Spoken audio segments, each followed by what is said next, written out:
welcome to our vlog. So, ang topic natin for today guys is about sa mga pwede nyong dalhin papuntang Hong Kong or yung mga importante na dadalhin nyo papuntang Hong Kong. So, ayun guys, yung mga ititips ko ngayon sa inyo guys is sobrang importante. Magagamit nyo talaga to pagdating nyo sa Hong Kong. So, yun guys, ang number 1 guys is documents. Ang pinaka-importante dyan guys is yung number 1, documents. Kasi hindi kayo makakalabas din ng Pilipinas kung wala kayong documents na kumpleto. So, kailangan guys, papunta pa lang kayo ng airport, nasa bahay pa lang kayo, kailangan i-check nyo na yung mga documents ninyo para walang aberya sa airport. So, pangalawa guys is damit. Yung damit nyo guys is wag nyong damihan. Bakit ko siya sinasabing wag nyong damihan? Kasi guys, pag dinamihan mo yung damit mo, tapos pag magkaroon ka na ng sahod at saka makapag-day off ka na, marami kasing mga ukay dito at saka murang bilihin dito ng mga damit. So, wag mong damihan yung damit mo. Kumbaga, magdala ka lang ng tigda-dalawa or kaya ibagay mo na lang sa season na pagpunta mo doon sa Hong Kong or dito sa Hong Kong. Kasi guys, pag magdala ka din kasi ng napakarami tapos balak mo lang din naman na mamasyal or may makita ka dyan sa gilid-gilid, pag nag-day off ka, mapapabili ka sa sobrang mura din. Kasi maraming ukay dito guys. Sinasabi ko sa inyo, maraming ukay, maraming mura. So, ayan guys. Pangatlo is gamot, medicine. Guys, ito din yung isang importante. Napaka-importante. Huwag nyo talagang kaligtaan bumili ng mga gamot. Bakit? Kasi guys, dito sa Hong Kong, napakahirap bumili ng gamot. Or kaya, wala tayong mga gamot sa Pilipinas na nandito. Kung may mabibilhan man, siguro limited lang, siguro isang store, dalawang store lang. Pero minsan talaga karaniwan talaga guys is wala silang mga gamot kagaya ng Pilipinas. Kailangan pag mag-travel ka na or nagpapak ka na doon sa luggage mo, isipin mo lagi na kailangan may gamot ka. Kasi hindi mo maiiwasan pagdating mo sa bahay ng amo mo is hindi mo maiwasan na sasakit yung ulo mo, ma-LBM ka kasi nga sa pag-change ng mga kinakain mo, yung mga ganon. At saka importante din, bumili ka ng cetirizine. Kasi gaya sa akin ngayon, buti nakabili talaga ako ng cetirizine guys kasi may allergy na din ako sa mga ibang nakakain na gamot. Hindi ko na alam kung ano yung pinagkatihan ko kasi sobrang kati talaga yung katawan ko kaya nag-cetirizine ako. Kaya yun guys, kailangan magdala ka ng Biogesic, Loperamide, cetirizine, Solmux, or number 1 guys sa akin is yung kating ko. Hindi nawawala sa akin si kating ko. Kahit nasa Pilipinas ako, hindi nawawala si kating ko. Kasi pag masakit yung ulo ko, hindi ko na kailangan si Biogesic.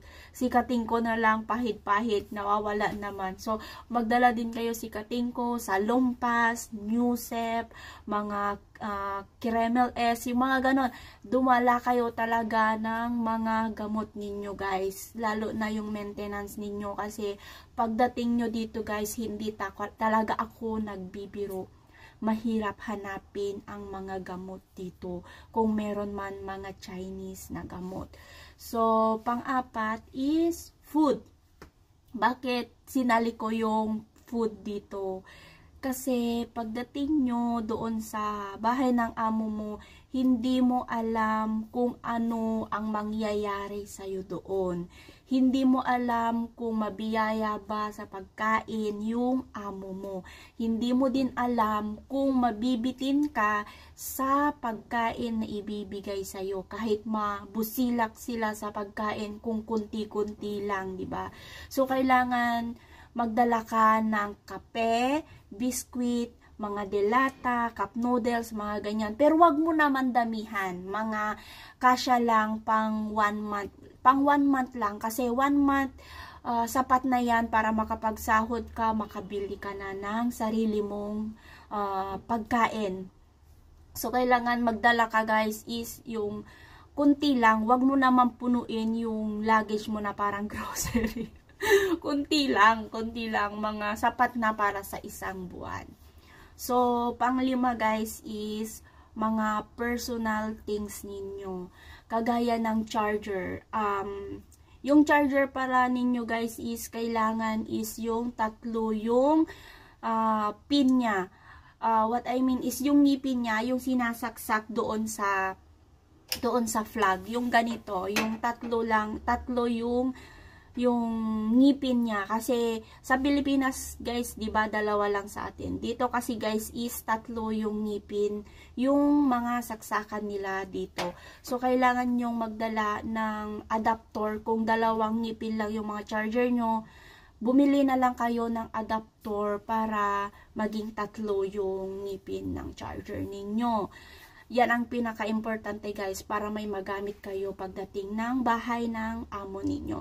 And then, magdala din kayo ng nail cutter, ng suklay, ng slipper pala.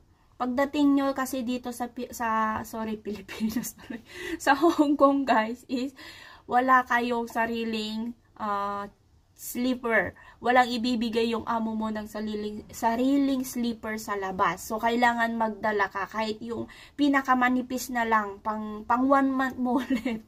Kasi, yun nga sabi ko, pang 1 month lang kasi magsasahod naman na kayo after a month. So, yun, magdala kayo. And then, importante din is lip balm. Huwag nyong kalimutan ang lip balm. Kasi, pag malamig ang weather dito, lalo na pag winter na, kailangan nyo si lip balm. Or kaya pag may aircon yung bahay or kaya yung kwarto na tinutulugan nyo, especially kung share kayo ng room ng alaga mo, may aircon yan, magdadry at magdadry yung lip mo. So kailangan mo din ng lip balm. Magdala din kayo ng shampoo guys, kasi yung shampoo, conditioner, sabon, yan, magdala din kayo, toothbrush at toothpaste. Kasi guys, hindi mo din alam kung bibigyan ka ng amo mo agad-agad ng mga essential na gamit mo, na pangsarili mo talaga. So magdala ka. Tapos, napkin. Magdala ka din ng pang 1 month mo na napkin. Lahat ng sinasabi ko sa inyo guys is pwede nyong dalhin pang 1 month lang. Huwag nyong damihan. 1 month lang talaga. And then ano pa, skincare. Kung nag-skincare kayo, di ba? Magdala din kayo. Kasi, yung mga sinasabi ko na to guys is may nabibili naman. May nabibili dyan sa labas. Sa Watson, meron naman sila dyan sa Watson. Or kaya sa mga grocery nila, mga supermarket nila, meron na yung mga yan. So, pang 1 month lang talaga yung kukunin ninyo. Ang panghuli guys is pera. Bakit ko sinasabing magdala kayo ng extra na money nyo? Kasi guys, yun nga, lagi kong binabanggit sa inyo, hindi nyo talaga alam kung ano ang meron yung amo ninyo, kung mabait ba or hindi.